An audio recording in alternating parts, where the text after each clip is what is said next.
The way that Tiwahe came into my life and connected me to my life journey was really other community members telling me about the grant and just seeing other people receive funding. And I didn't really quite know how I would get funded or how I should get funded. I didn't really have any projects in mind. But when the opportunity came up, it was really about timing. It was the grant came up, the Family Empowerment Grant came up, and I needed funding for support for travel, and it just happened to come together in that way.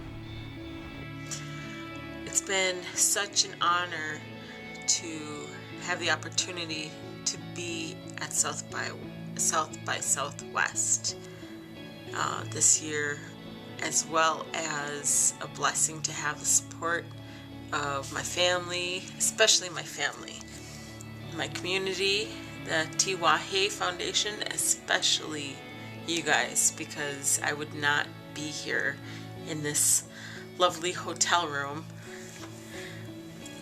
if it wasn't for the support and funding, for sure. In my airplane, I would probably be hitchhiking back. So it helped me in different phases of my development. So being a single mom, I think that I was able to get an extra boost for where I wanted to be. So it's kind of been there as a real, not a milestone, but what do you call that? Like a stone, stepping stone, or some kind of really good stone. So it's really been there to help support my development as an Anishinaabe woman.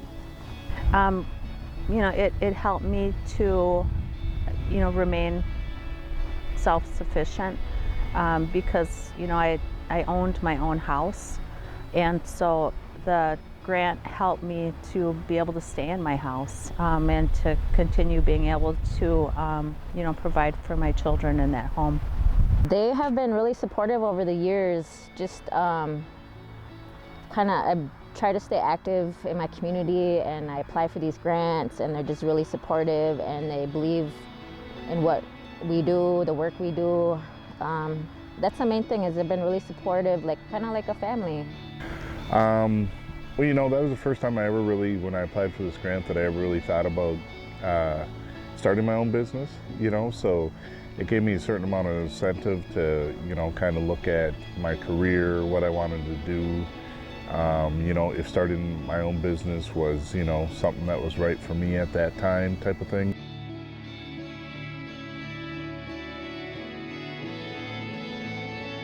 The funding helps support us. I think that it helps us to do our work, our personal work, our life's purpose. And then when we work with our community or support our community, we can enrich not only ourselves, but enrich, the lives of other people. So I think because of the deep, profound connections to my personal journey and my development, that also reflected in my work. So a lot of my work recently has been curriculum development and educating others and kind of engaging the community in a lot of language revitalization, and also we always talk about historical trauma and intergenerational trauma with my parents. So I work with Minneapolis Public Schools Indian Education, and I work with the parents. So I'm able to actually go through those healing pieces and then apply it in my work with others.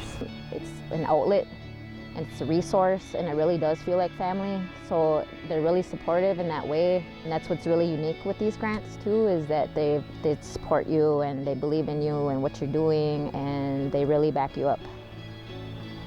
The way I see it, they plant a seed for people, they're kind of starter funds for folks, whether they're looking to get their education, start their own business. I see life changes with individuals that have received it. They've been able to continue their education. They've been able to utilize the grants for, increasing, cultural activities and resources within the community. And what I see is that, the grantees are always giving back too. So they're not only giving back to the community, but they're also giving back to the foundation.